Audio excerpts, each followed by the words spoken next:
Hi everyone, and welcome back to my channel, or welcome if this is your first time seeing my face on your screen. I am so happy to be back with another video. But first of all, how are you guys doing? I hope you're well, I hope you're enjoying some sunshine. Please drop a comment down below just telling me how you're doing, because I love to read through your comments and connect with you guys. So I'm really excited about today's video because I wanted to talk a little bit about slow growth and slowing down in general in life, and it's kind of going to be like a really chill update, just some thoughts on slower living and some like determination on my part too to slow down. So let's just get into this. It's going to be kind of like podcast style. I'm just going to be talking. So sit back, relax, grab a tea if you want, and let's get into this.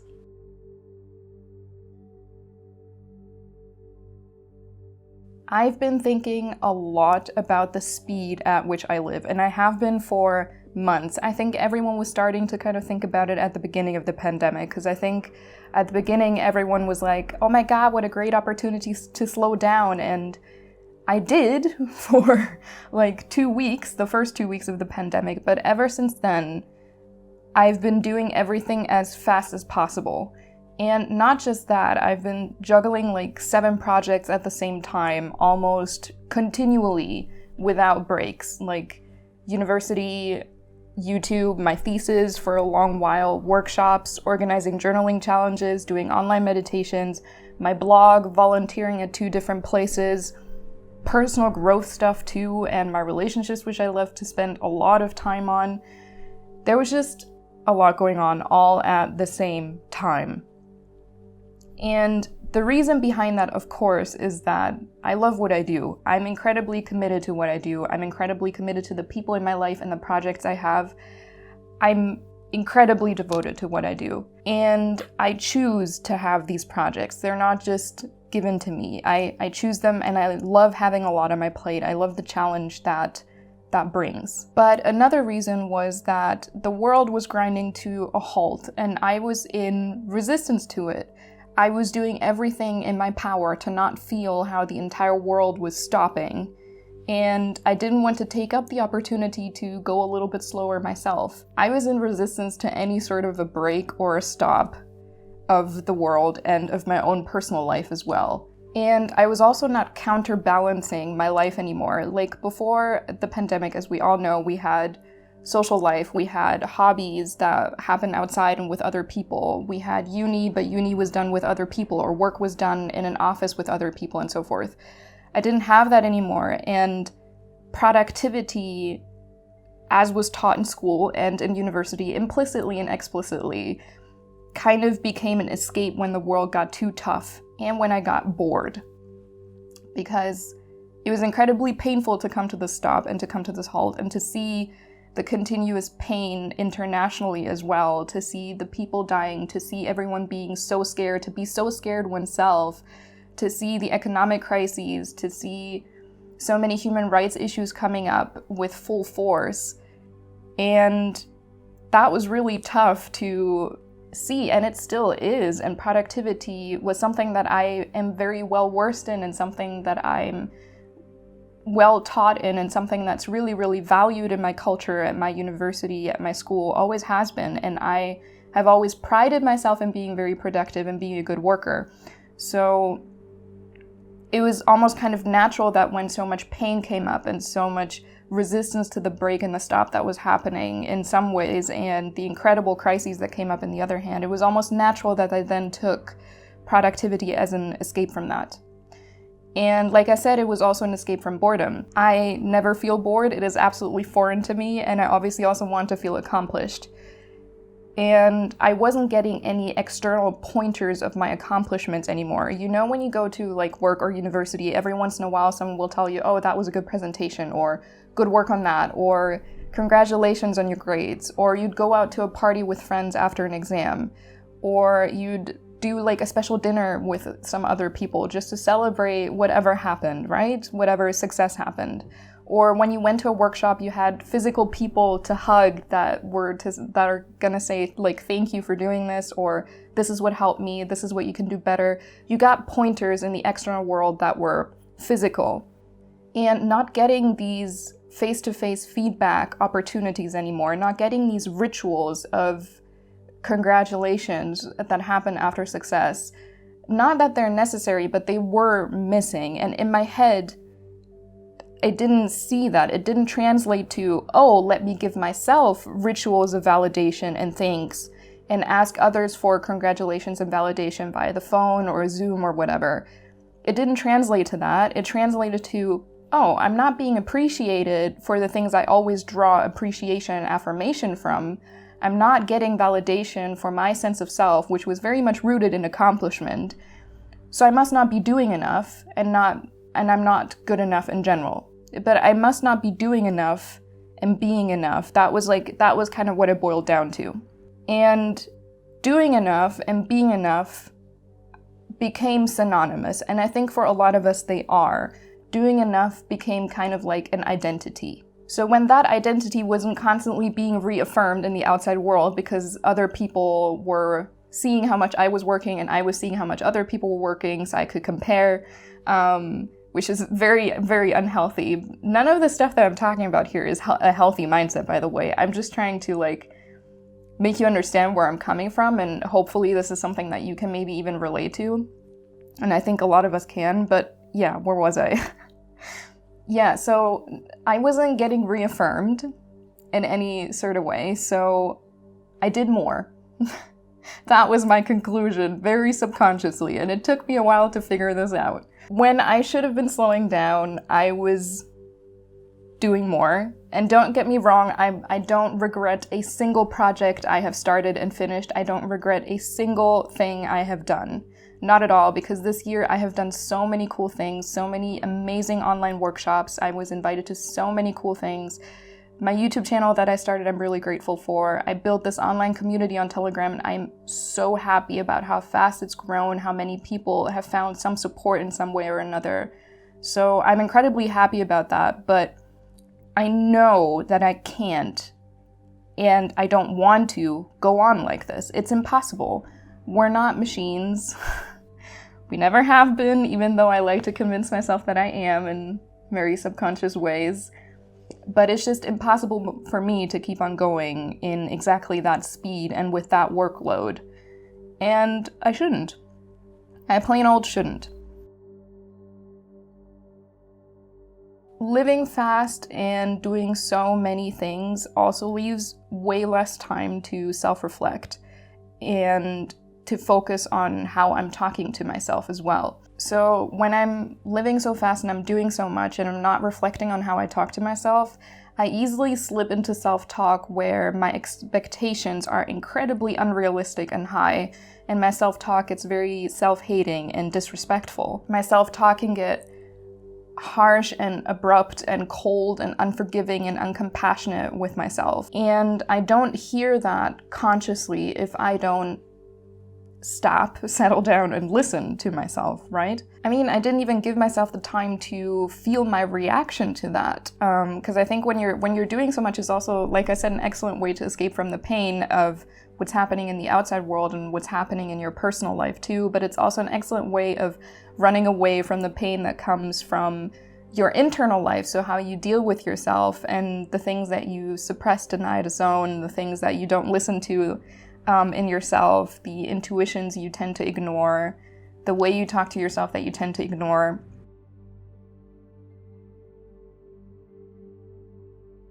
I just know that my life feels more magical. It feels more real, more grounded, and more connected when I give myself time and I don't juggle as many projects simultaneously all the time.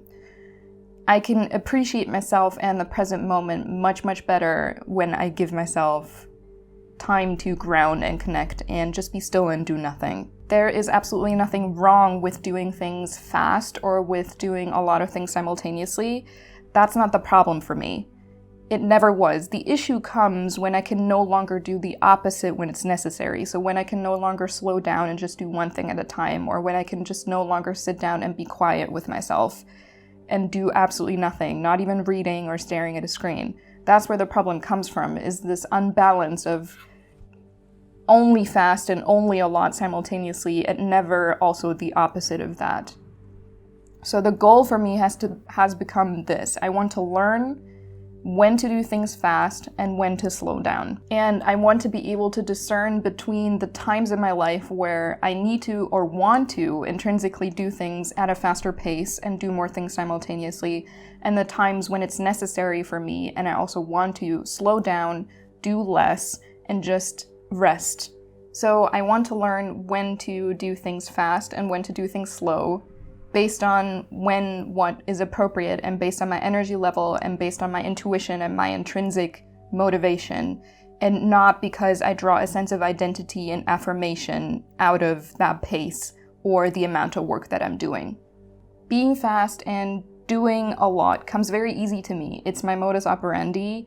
I've trained myself to perfection when it comes to this, and it has served me well. It honestly has. I wouldn't be where I am if I didn't train myself so well in being very well organized, being able to juggle a lot of things at the same time, and having excellent time management and self-management too. But it will make me ill if I keep going like this. It already has affected my health, and it's just not sustainable and not healthy. I'm grateful for my efficiency and I'm grateful for my ambition, but I also want to show myself that I am worthy and that I am valuable no matter how much I achieve or how busy I am. And I want to enjoy the depths of the present moment without this nagging suspicion in my head that I should be doing something else right now, which I think we're all very, very familiar with. What I want is magic, and as always, magic is to be found in the present moment, when I slow down enough to also see it.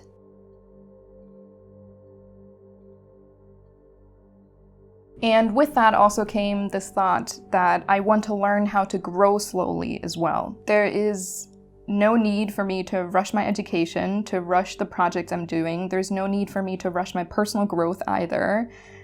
There's no need for me to rush through my spiritual journey as if there was a goal to even get to. And what I want to do instead is to enjoy the process of it and to learn to enjoy the process of it and delight in it. Numbers, to-do lists, productivity sprints, and statistics on my YouTube dashboard, I don't want them to play a role in how I work, and I don't want them to play a role in my future jobs either. They're important metrics, but they shouldn't determine my entire day-to-day life. Again, even here when it comes to growth of a channel or growth of myself, growth of relationships, growth of my career, all of that stuff, I want to learn when it's necessary to buckle down and do this work single-mindedly and be as productive as possible, because sometimes that's just necessary. But I also want to learn simplicity and patience with myself too, and the world, and the joys of long-term gratifications. That's what I want to learn, be it in personal growth or here on YouTube or in my job or in my education. And not only do I want to learn to grow a bit more slowly because it's the self-loving and self-respecting thing to do, and because it's healthier and more sustainable, I also think that growing, evolving, living and changing what needs to be changed, those things can go a lot more easily when I am relaxed and when I take enough time to rest, and when I have a mindset of longevity and sustainability behind it.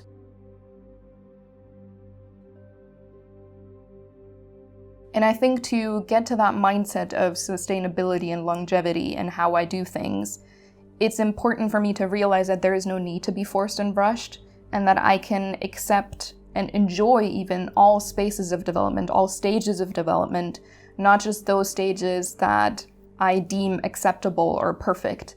So if I'm not at a number that I want to be, let's say on YouTube and viewer count, that actually doesn't matter to me that much. But let's say it as an example.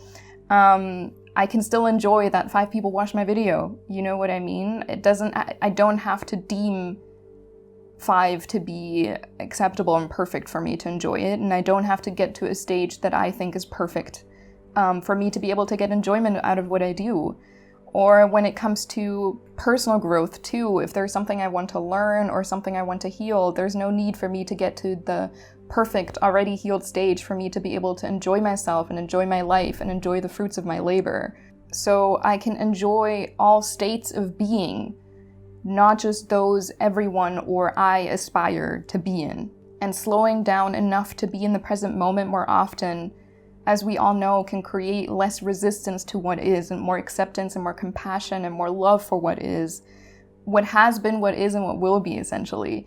And that's an incredible resource for growth, this ability to be in the present moment, to accept it as it is, to still work. Obviously, it's not like I'm going to sit there, accept it, and then never do anything about it if I don't like it, but to allow myself to enjoy the stuff I've already achieved, to allow myself to enjoy the stage of growth that I am in currently.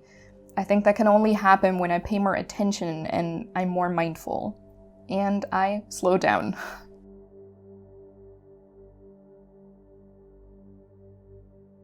I think here is also the place where we could have an entire discussion on how having a self-improvement or growth mindset can truly ruin your life a little bit. Like this constant yearning for being better, this constant yearning for doing better, doing more, and constantly improving yourself. It can really take a really self-hating and unsustainable turn. It can take something beautiful like growing yourself and developing yourself, creating yourself and discovering yourself, and make it into something really ugly and draining and exhausting and unhealthy. So I want to pay attention to that. And I think like this entire self-improvement sector, this entire growth and spiritual journey sector in general has a lot of very self-hating pitfalls in it. And this growth mindset can truly kind of destroy your life a tiny little bit. But I think that's a discussion for another day, and I think there's a lot of already really, really great YouTube videos out there that talk about this. And you also already know, I mean, if you're on this journey, on this spiritual journey, or you're on another path, you already know that if you do too much and too fast, you will feel bad about yourself all the time, and that's not a way to live at all.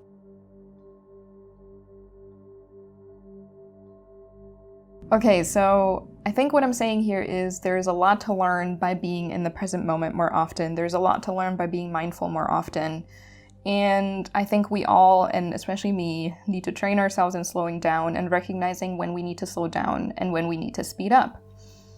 And I don't just want to do this because it can help me grow better, or because it can help me move through difficult experiences with more ease and less resistance, like, for example, this pandemic.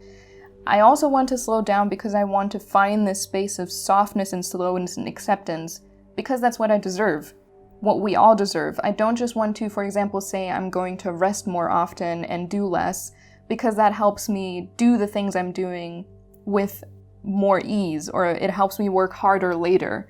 You know what I mean? Like, I don't just want to rest on Sunday so that my work on Monday can be more productive. I want to rest on Sunday because I want to rest on Sunday, because I deserve it, because that's what my body needs. I want rest and productivity to be on the same level of importance and not to feed into each other necessarily. Like, of course, if I rest, I'm going to be able to work better, of course. But I want rest to have the importance that productivity has. I want it to have the importance without being tied to productivity, if that makes sense. So I want to rest because that's what my body needs, point blank. I don't want to rest so that my body can do this and this. And I want to rest because it's the most self-loving thing to do. I want to slow down because it's the most self-loving thing to do, not so I can speed up later. Those things obviously are correlated, but I don't want them to be part of this philosophy.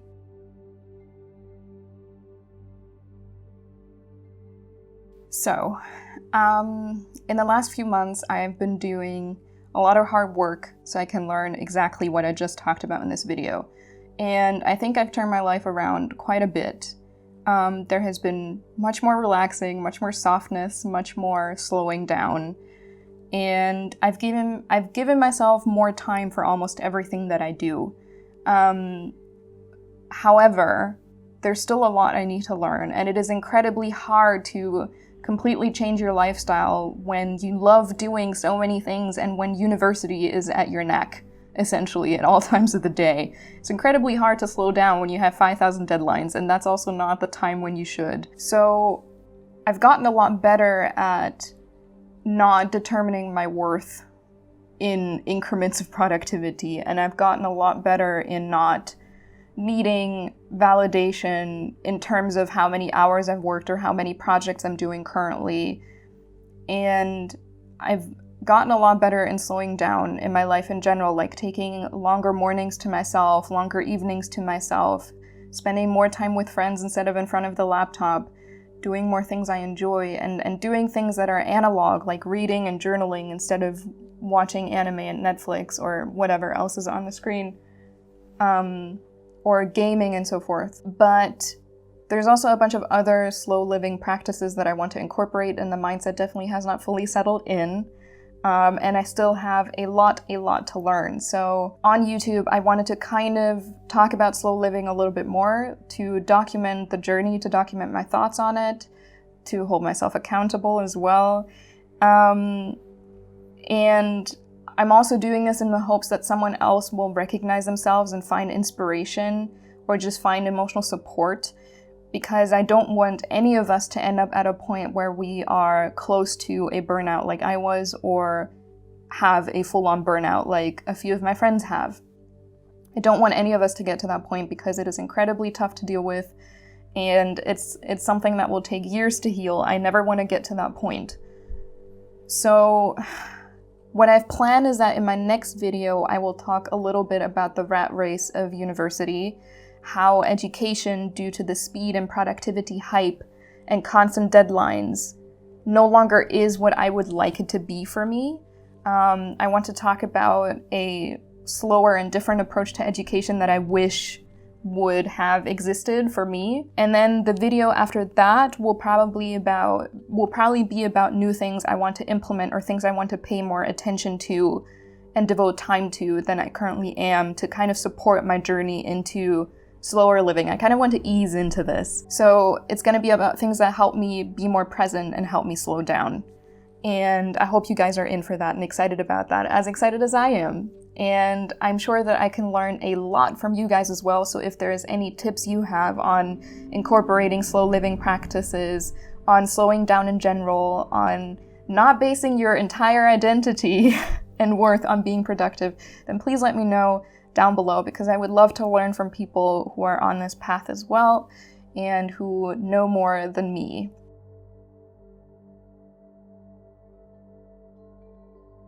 And then as a last thing, a little aside, the slow growth mindset and the slow living mindset, I also want to have that be a part of my YouTube channel. I want to weave that into the fabric of how I do my videos and how I upload and how just life goes on here on my YouTube channel.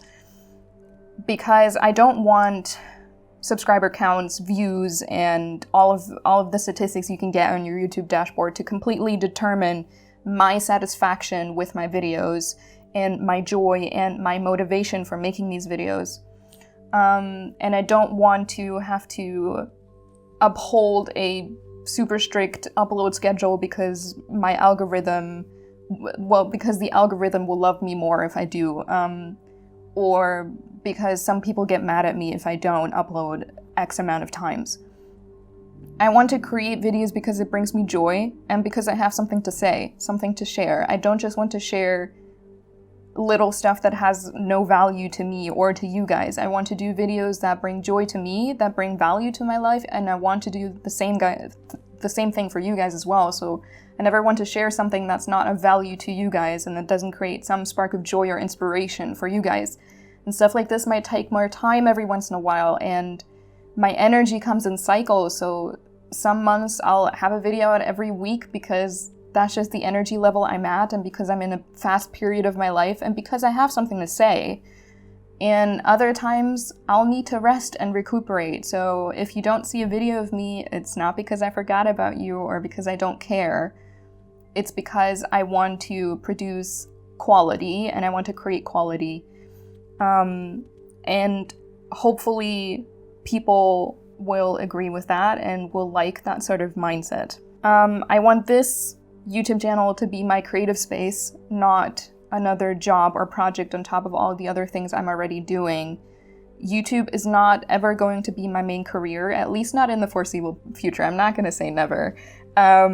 I have other plans for my main career. So why not have fun here? Why not just make this a creative outlet? Why not make this a space for connection, especially at the forefront? At the forefront will always be connection with you guys and growing together. So instead of wanting to grow fast and reach many people, which was not the goal at first, but it kind of became a small goal of mine when I first saw numbers, you know? It became kind of like a pressure. Instead of doing that and being under pressure, I want to grow slowly, and I want to listen to my intuition about which videos to produce. I want to listen to you guys about which videos to produce and at which pace and when to put them out. And I want to especially listen to my time and my energy when it comes to these things instead of going against myself and bulldozing myself into making this. That's not the purpose. So in essence, what I'm saying is, if my channel grows in a year, that's cool. If it never grows, that's also completely cool. What matters is, do I have something to say? And what matters is the people that are already here and the people that will join, the community that we can create and the connection that we can create on Telegram and on YouTube in the comments and through my videos. And that might not entirely fit into how YouTube is done. I don't know, because I always get the feeling that you should be caring about the algorithm and you should care about consistency and all of those things. But I don't want to care about that, and it's a mindset shift for me, but it will take pressure off by quite a lot. And I think that in the end is what will nourish me and what will produce content that nourishes you guys too, and that's important. So anyways, here's to starting to do things more slowly. Here's to doing things simply and growing slowly instead of being impatient. And here's to learning when to be fast and when to be slow. Let's all commit to doing this together and learning this together. I hope this resonated with someone, and I'm incredibly grateful to all of you guys who keep supporting me, keep watching my videos. If you're still here at the end of this long-ass video, please leave me a sword emoji in the comments down below. And also any thoughts you have, any suggestions, any tips, any sentiments and emotions, please let me know everything down below in the comments. I would love to connect with you guys there. And other than that, this is it. I'll see you guys very, very soon in my next video. And stay safe, take care of yourselves. Bye.